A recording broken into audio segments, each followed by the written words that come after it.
Please welcome Ira Sachs and Michael Barbieri. So I'd like to start off by asking just where the inspiration for this scenario came from, as well as the characters in the film. The characters came from these guys. Mauricio Zacharias, my co-writer on Keep the Lights On and Love is Strange, which are the two films I made previously to this. When we finished Love is Strange, which is about two men in their 60s, 70s, and we had made this earlier film about two men in their 20s, we thought there had to be a third. You can't hear?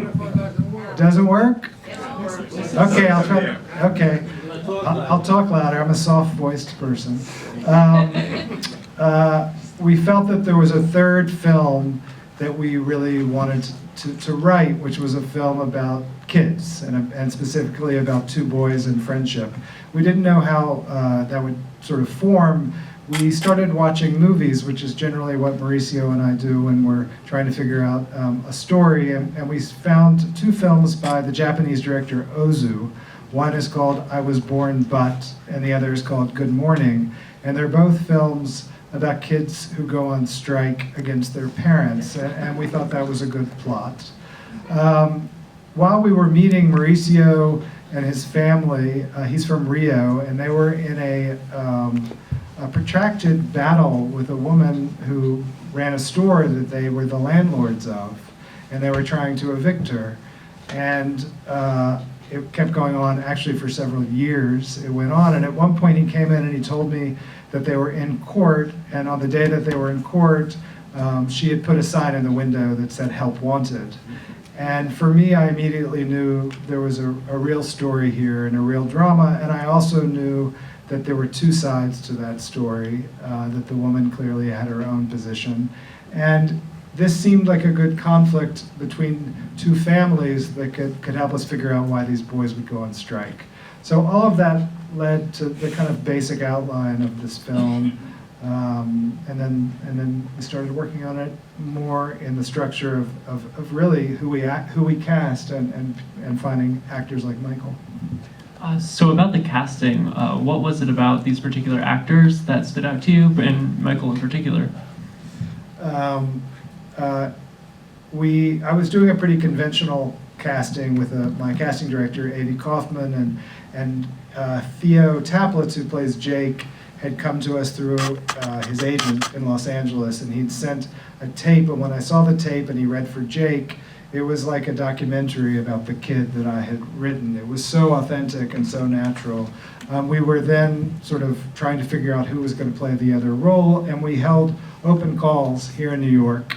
And we had sent out an email at Lee Strasberg, which is the acting school that you actually see in the film.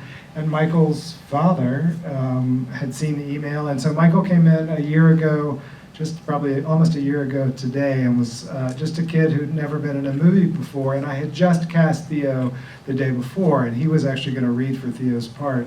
So I said, well, he was wearing these very thick glasses. And I said, take off your glasses and read the other part.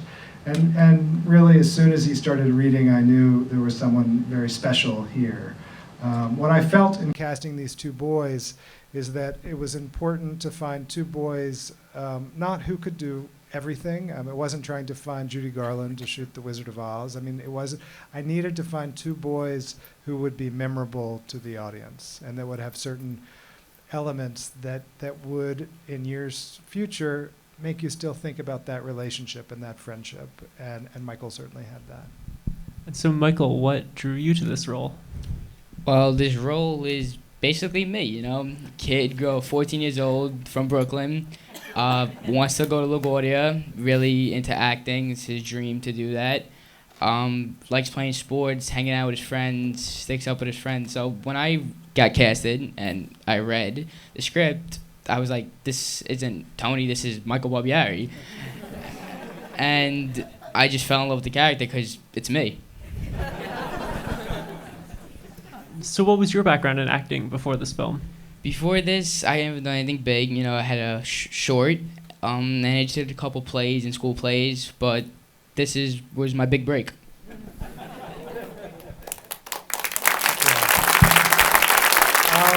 I'll just tell you, since we premiered the film, Michael has had a pretty exciting year. He's gone on and done The Dark Tower with Matthew McConaughey, and he just came back from 7 weeks on the next Spider-Man movie.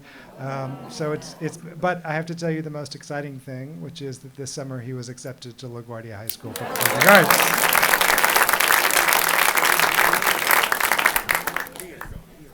Could you talk about the collaboration between the two of you on the set of this film?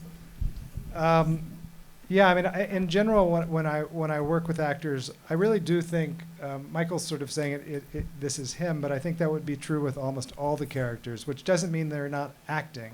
They actually each have an extraordinary craft which they bring to the role. But I'm really thinking about the people that I'm casting, not just their performance in a character. And to access that, I don't rehearse with my actors. We talk about the script.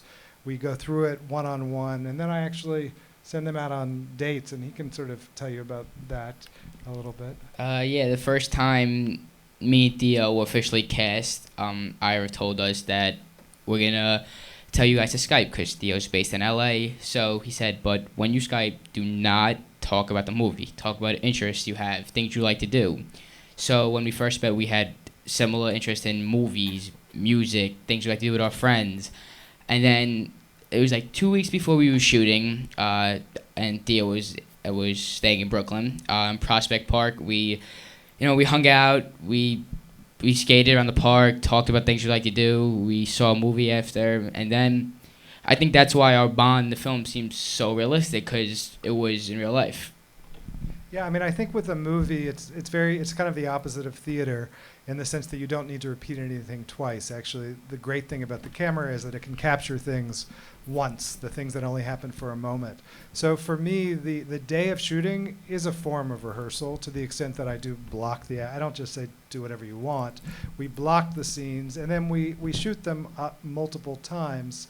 And somehow within that, there are adjustments you make as a director. You change things. But really, what I'm trying to do as a director is give the actors everything that they'll need to not have to think about anything imaginatively except what happens between them emotionally. And that's really where the stuff happens that seems so special for me in movie making. So Michael, how do you think your relationship with Theo changed during the production of the film? Do you think it changed at all, or what was your relationship like? Well, when we first met each other, we didn't really know each other that much, but as I kept on shooting, seeing him every day for a month, we became very close friends. I haven't spoken to him since we premiered at the Brooklyn Music Festival. But we still keep in touch a little bit, but I really became close friends with him because of this film, and we saw each other at a couple of the premieres. But yeah, because of the film, we became really good friends. It's also a film about change and what happens between two boys who have a moment together, and then things can change as they do. One of the things that happened recently was I was with Theo in Los Angeles, and he was talking about his emotions as an actor in the last scene at the Brooklyn Museum, where he's seeing Michael across the way. And I think for him, what he really was aware of is that suddenly that story was over, and that something about it was gone. And what I realized in that moment is really something, and you would think I would know this before 6 months after the film is finished, but to me, it suddenly seemed that the film is about a child or two children coming to understand that there is a past, and that really the past is what you don't know about when you're young. And that's actually part of what makes kids, and I think in the movie, so vibrant, is that they're fully in the present, and there is a loss which comes with things being behind you. One of the key elements of the film is the location of where it's set. So could you talk a little bit about the location of the film, where you shot it, and why there? I moved to Brooklyn in 1988. I was a college kid with a U-Haul moving to Carroll Gardens, Smith Street, which was an Italian neighborhood. The block that I was on was a Dominican neighborhood, like street. And we were these white college kids coming to to live there. And when I moved to that corner of Smith and DeGraw, there were 3 social clubs on the corner, and within 5 years they were all gone. Which again, I think what's so moving about city life in general is change, and change is something that can't be stopped. Clearly there's different factors that come into play, but to me that's what this film is really about, as well as how economics are so much a factor in a minute-to-minute daily way in all our lives and sort of how we interact with other people. So I tried to make a Brooklyn that was sort of reminiscent of that time. Fictionally, I would say the film is set somewhere between Bay Ridge and Bensonhurst, because there's the Verrazano Narrows Bridge and other things, and Sunset Park is actually one of the scenes. It is actually movie magic. It's many different parts of Brooklyn that we shot in, including the shop, which is in Williamsburg, actually. So why don't we take some questions from the audience? Just raise your hand and I'll call on you. Right here.